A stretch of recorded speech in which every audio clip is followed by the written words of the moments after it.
Focus. Ideate. Innovate. Enable.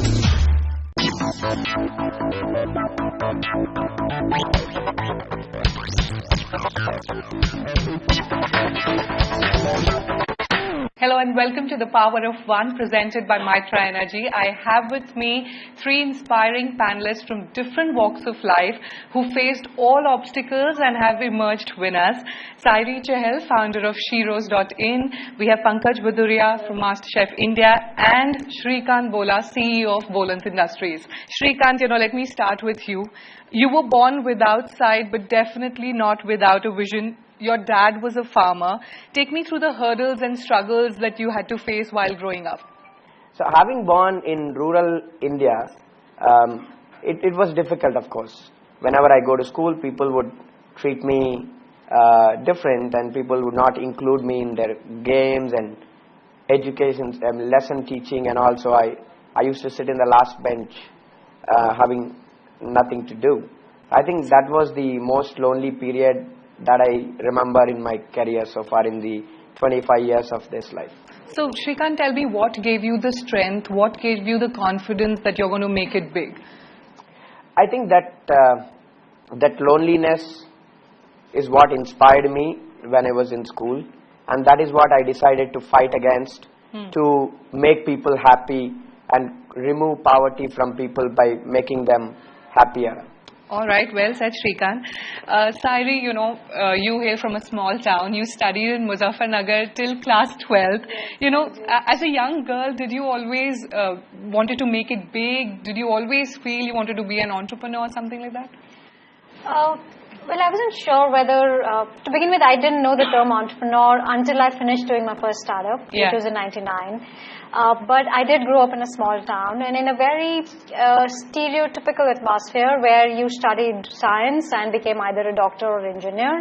And girls would get married. So, the template was very simple. It was very fixed. But the consistent feeling I remember from my growing up years was feeling suffocated and wanting to run away. And while I had like a great school and great friends, but I just felt I don't belong here and I have to just get out. So 94, I sort of moved to Delhi and I just knew that I have to do something on my own. I just wanted to sort of break the mold. So I guess if there's one consistent pattern that I've seen now in my career is that there's no template, there's no pattern. Sure. I think every project that I've done has been different from the other. But most of it's been sort of self-driven. And you had a successful corporate career as well. How did you stumble upon entrepreneurship? How did you come up with the idea of Sheroes? Right. So actually, I did my first startup before I went to corporate. And we built a really successful product in middle of .com bust. So, that was very exciting, and when you're 21 and you get to sort of lead a team and you see success which is global, it sort of opens your eyes to the possibility of, where anything can go. I did go to the corporate world because I always am fascinated by how large companies become large companies. The processes they have, the systems they have, how, the wealth they create, the numbers they clock. So I did do my number there. I did sort of enjoy my corporate stint, but I knew it was not for me. I just don't belong here. They're just too slow and too sort of stiff for me. And over the years, I think the feeling of having grown up as a girl in small town India and having been a business owner, I guess these are two consistent thoughts that I played with all the time. And Sheroes is sort of a result of, those two very key learnings. True. Pankaj, you were a teacher for 16 years and then you found your calling with MasterChef India. Was it easy to leave your teaching career and make a name in food? You were in a traditional career and food was a very non-traditional career then, to make a living out of it. So was it easy? It was a difficult decision, but yes, sometimes your heart tells you to do something and that's what drives you. And was it that you always wanted to take a chance or you always wanted to do something in food, or was it just... Food had always been a passion. In fact, me and my husband, we'd been discussing that we'll open some sort of a food joint and working upon what it was going to be like, what it was to be modeled upon. True. And then all of a sudden you see this ad on television which invites all home cooks, so to speak of. Now this was the first ever MasterChef on air in India. They hadn't even started airing MasterChef Australia, so you had no clue about what it was. But all it said was, if you're a good cook, you cook well, you must come. So, you know, and like everybody else's family, my family thought I was a fabulous cook. And so my kids And you had full support from your family. Absolutely, absolutely. Leaving a teaching career of 16 years and then... you know what happens is when you are in a middle class family where you have two steady incomes coming in, the moment you decide to do away with one, it brings about a dent in your lifestyle. It doesn't take away any of your regular, you know, basic necessities. But yes, it does make a dent in your lifestyle. So that is what we were worried about. But the moment I told my husband this is what is happening, he said, कुछ कर लोगी? Do you think you'll be able to do something? I said, हाँ यार, I'm sure I'll reach the top 12, and if I'm in the top 12, then I'm going to win for sure. Okay. He said, then go for it. What are you worried about? I'll manage everything. All right. You know, that is the sort of a support I had from my family. You know, Shrikant, I believe you wanted to take up science after class 10, but were denied the option because of your disability. Now you not only fought the system, and then you were also the first international blind student to get into MIT in the US, and then you came back to turn a social entrepreneur. Why the decision to come back and not work there itself, and how did then Boland Industries come up? When I settled well at MIT and was doing very well, so I really was thinking what would I want to do with my career. So back in India, I was fortunate enough to have qualified mentors who were able to support me during legal battle to take up sciences and during help in education system and whatnot. So, but millions of other students who does not have support like what I do have. Yes. So I really thought, let me go back to India and create this support system for people with disabilities so that they can achieve, then they can show their talent and achieve whatever they want in their career. And that is what inspired me to come back to India, and then we recognized employment as major barrier for about 100 million people who are disabled in various ways, because education system for the disabled is secluded from the mainstream education system, and this is primarily driven by non-profits and NGOs and government vocational rehabilitation centers who train disabled people in life skills and not in job skills. Therefore, this big chunk of people who can exhibit enormous amount of capacity are secluded from the mainstream economy and thereby pulling down the GDP growth. So we thought we want to find an end solution to this big national problem with a triple bottom line approach by creating products that people would love to use, using renewable sources and the workforce that nobody wants, and turn them to productive citizens of this country. And that is where the vision, with that vision, Boland Industries was born. And today you're a 100 crore rupee business, manufacturing eco-friendly disposable consumer packaging solutions.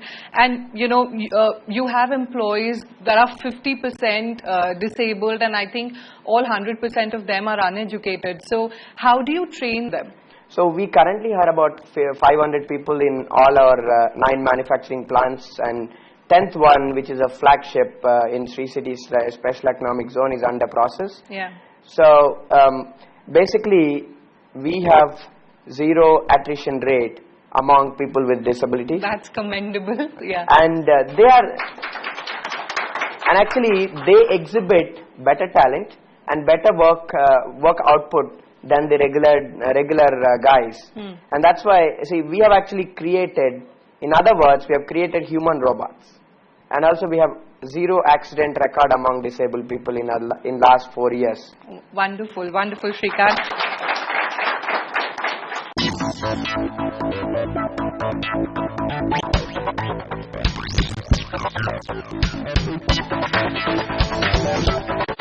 Sairi, you know, you help women come back to work, discover jobs that are within their skill set. Take us through some of the unique programs that She Rose does. Right. So I think what we've put together at She Rose is a whole ecosystem around women and their aspirations. So it's not just coming back to work, or it's not just finding a job. Career is a function of many things. It's a function of quality of your skills, quality of your resources, quality of your network, quality of your peer group, quality of conversations, quality of content. It all comes together. What we put together at Heroes is one, a big system of support. You know, so we run a very unique, perhaps first in the world, a career helpline which is on an app. It's a real-time career helpline talking to women about their aspirations, about what they want to do, what kind of opportunities they want, irrespective of who they are and where they live. Second is we've got this huge mentor base, people who've been there, done that, volunteering their time to talk to people about their growth needs, about, you know, starting up, about businesses, about making comebacks. Then we work with companies across the board, about 15,000 companies who are now consciously putting out more and more opportunities which are then shared with women, and about 30 to 40% of them are remote work opportunities. And this category did not exist 4 or 5 years ago. Exactly, You know, so putting out a lot more remote opportunities allows us to reach out to women who are not in Delhi, Bombay, Bangalore, who are not going to get to corporate jobs. And then the estimates say there are about 1.5 million women in India who are business owners. They do their own, you know, home-based business, or they are SMEs, or they're SMBs, or they run a creative business, which they are not sort of quantifying in a traditional startup sense of the word. And we work with them, and we put the whole system of resourcing around them.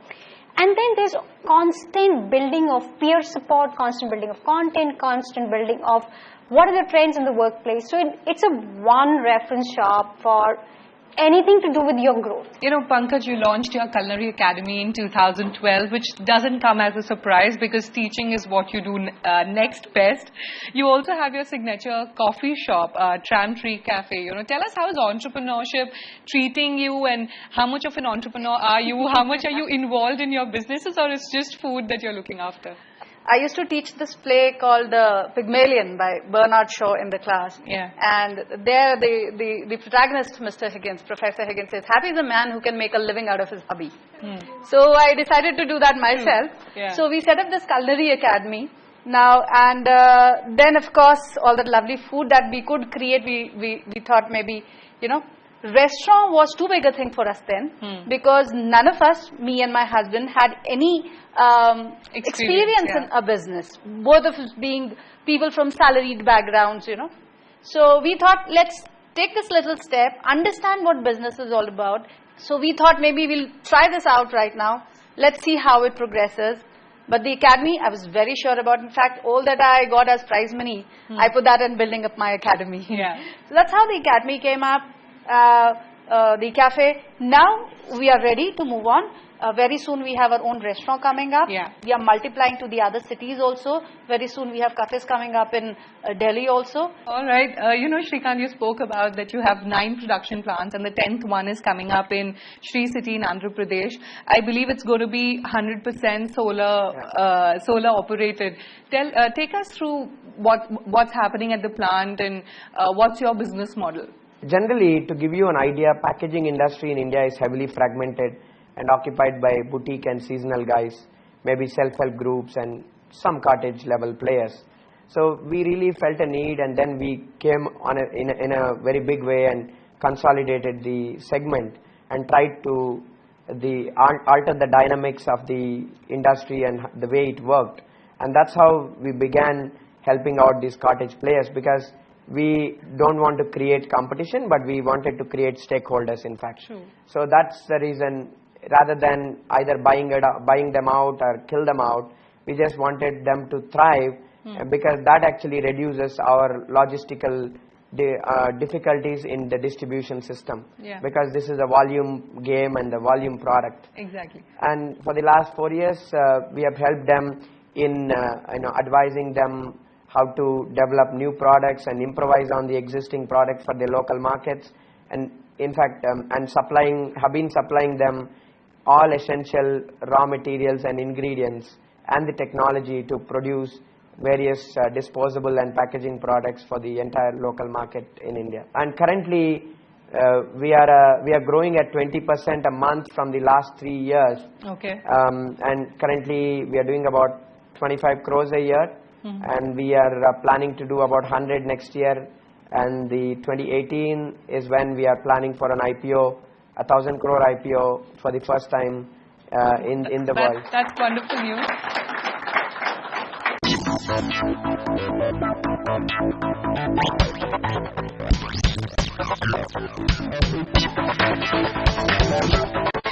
Sari, quickly take me through what new can we expect, what can we expect from Sheroes in the next 6 months? I think the biggest item on our list is to take the Mars project big, and to make sure the reality of virtual work becomes real. I guess the big talent in India is not in Delhi, Bombay, Bangalore. It's in our small towns. It's all over the country. It's where our army wives are, our defense wives are. And it's a personal mission to make sure that we grow this, we create a system of opportunities which reach every part of the country. But that also means we're creating value, long-term P&L value for organizations we work with. So that's a big mission. Second is sort of, just growing this ecosystem, bringing in more elements of support, so whether it's peer support, whether it's mentorship, whether it is skill-based support, whatever makes it happen and whatever becomes a tool of empowerment, whatever helps people do it themselves, So that's sort of big on our list. We don't want to build a prescriptive model. We don't want to build a model that's sort of built on things that are diminishing in value. We want to create things that are incremental in value for every part of the system. All right, Pankaj, I know you're coming up with your restaurant, fine dining restaurant. Take us through the plans 2017. What can we expect? Any new book, any new TV show coming up? Yeah, I'm going to start a shoot for my new television show called Health in 100 very soon. Okay. And then I have this new book. We are just finishing the photo shoots for that, and it should be out within the next 6 months, I think. Then we have the Academy coming up in 2 new locations. And the Fine Dine, as you said, first coming up in Lucknow, then let's see where we take it next. And the cafe is coming up in Delhi to begin with, and then some new locations for sure. So as of now, 2017 is all about growing, multiplying, expanding. All right. Srikanth, I believe you're eyeing global markets. When can we see Boland Industries international foray? We are already, our products are already circulating in the international markets now. But we are now eagerly and aggressively working towards having our operations, or in fact distribution operations in the US, London and Dubai and Singapore. These 4 are our short-term markets to be in, and then based on that we would want to be in the global arena by 2018 and 19 and get 100% export market for our both consumer and packaging products. So from Sri City, we are looking at 100% exports and 100% commercial packaging products. We are also working on diversifying or improvising and diversifying our product portfolios and trying to work on biodegradable and recyclable materials, especially biodegradable plastics out of starch materials. So that's the new trend and that's the new future, and that's we are already having first mover advantage for the other people to come in and compete with us. Yeah, so all 3 of you have your hands full. Now, before I let you guys go, one inspiring message that you would like to give to our audience. Pankaj, let me start with you. Okay. If you've noticed Srikanth here, Sari here, they have this something which I call the inner strength. Without which you can never do anything. True. So everybody has a little story somewhere inside. I lost my dad at 13, mom at 20, had to fend for myself after that. So I think what other people see as maybe hardships or obstacles, maybe we see them as forces propelling us forward. Sure. And if all of us were to realize that maybe these are things like this is the fire that you need to go through to be a better person, to make yourself a worthwhile person, I think we should try and realize what is there inside, the inner strength, and use that to the best of our advantages. All right. Sairi, what about you? Well, I'm a hugely optimistic person. I generally feel that life is beautiful and we've got great amount of abundance and opportunity, and this whole capability. So I just feel we should just let our own light shine through, and that's at heart of Shiro's as well. Let your light out. It will sort of just make sure the world's brighter. All right, well said. Shrikant, what about you? I always have one thing, which is we need to work hard to achieve our goals, because I believe we cannot achieve by sitting in the lap of luxury. In fact, our brains are hardwired to produce best efforts only when we have hardship. But we can always create hardship by setting up a higher goal for all of us. Let me tell you, I faced so much of hardship in my life that it has become an addiction for me. And I also think if our response to challenges is to say bring it on, and the entire world will conspire to make our ideas successful. Yeah. And I think that's the best way to advise. All right. Thank you, panelists. It was so inspiring to listen to all your stories. And with that, it's a wrap on this special edition. Goodbye and many thanks for watching.